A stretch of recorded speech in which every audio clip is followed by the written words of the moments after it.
I had occupational-related pulmonary tuberculosis, which was treated successfully, and then I was okay until a recurrence of similar symptoms close to TB about 11 years later. And the main symptoms which started coming was I started losing weight, then some fatigue, and frequent chest infections. The general doctors here in the UK are not trained and are not aware. And in this case, they kept sending me home with antibiotics. They listen to my chest and they say they think there's a chest infection. They give me antibiotics, they send me home. I was not coughing and blood, but I was anemic. So I was referred to a hematologist. And when I was referred to a hematologist, he started doing investigations where I'm having anemia. Then in that consultation, he thought I had a major illness, which was cancer. The first thing which came to their mind was cancer. So they did all tests to identify which cancer. They thought probably it could be GI, that's where I'm losing blood. Then they couldn't find anything. Then we went to chest. And then I did bronchoscopy initially. It didn't identify anything. So then after that, my health still deteriorated because I was coughing junks of blood. So I needed embolization. And that embolization, if I didn't have it, I could be dead. Then after that is when I was referred to a specialist hospital here in Manchester. And then that's how the diagnosis came. Otherwise, if it was not that I had that hemoptysis, nobody would have discovered I had chronic pulmonary aspergillosis. Initially, I was seen by a chest physician who was not a specialist in fungal, and they gave me an underdose of azoles, itraconazole. I was on that course of treatment for 6 months, and no much change.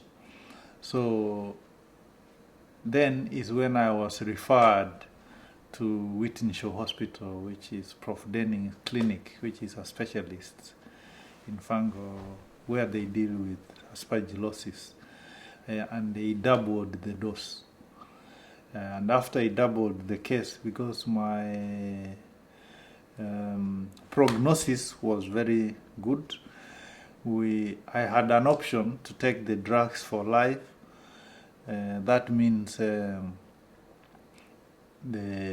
drugs you take for life is that they make sure they clear the fungus in the system.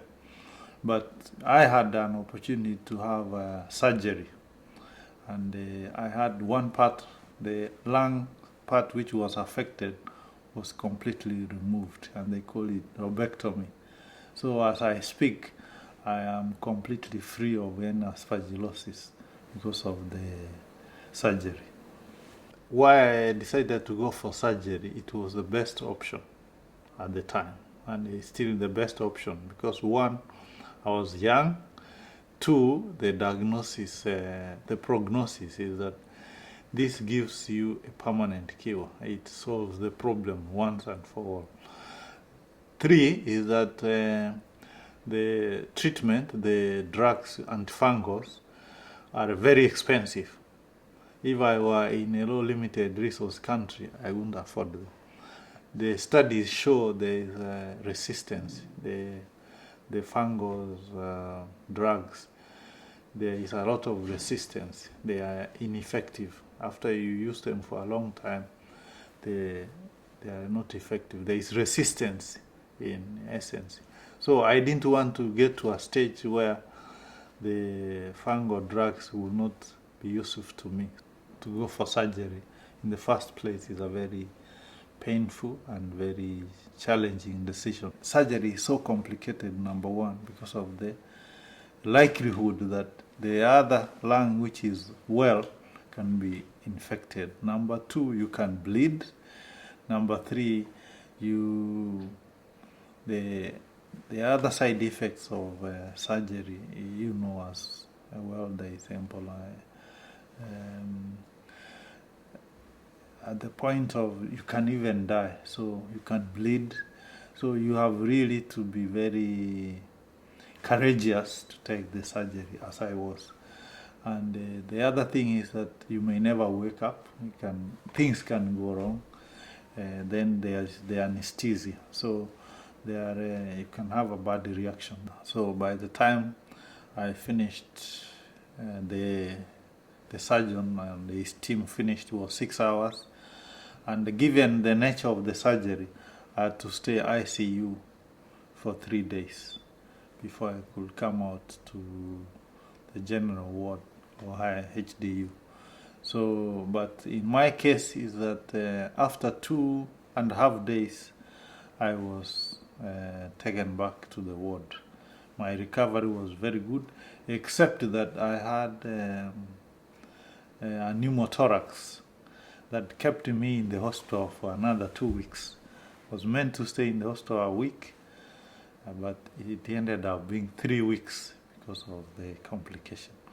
But in it all, the healing was excellent. The physio are very active in training. I had to run new training on how to exercise my lung to make it active. So I had a very active life. Then after that, I had a follow-up to make sure that the Aspergillosis is out of my system for a period of 4 years. I was being checked in the clinic.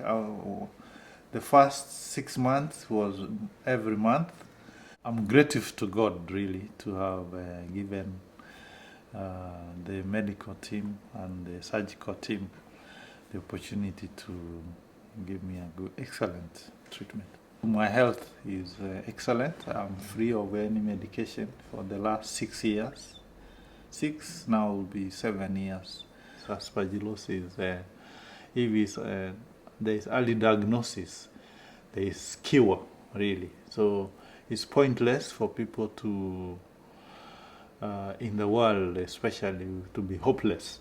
So my challenge and my really key campaign is that this kind of treatment should be accessible to everyone, and those patients who are sick with this kind of sickness, there is a hope at the end of the tunnel, and it's only that public organization and private organization need to put effort and emphasis to make all these things accessible, because really the diagnosis is very cheap to do the diagnosis.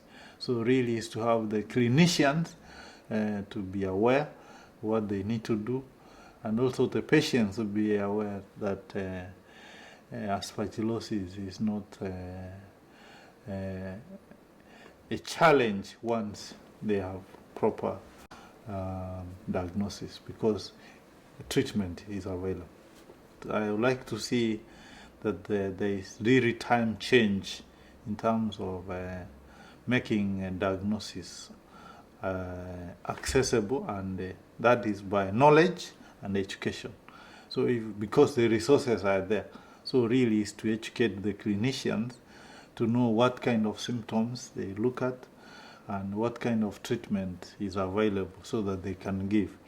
But in low or limited countries where healthcare is a problem, I think global community and the other international organizations need to put their emphasis, especially in TB and HIV populations, because it's killing many of the people without knowing. So it's a silent killer. So what we need to see is that there are public efforts targeting this population to save their lives.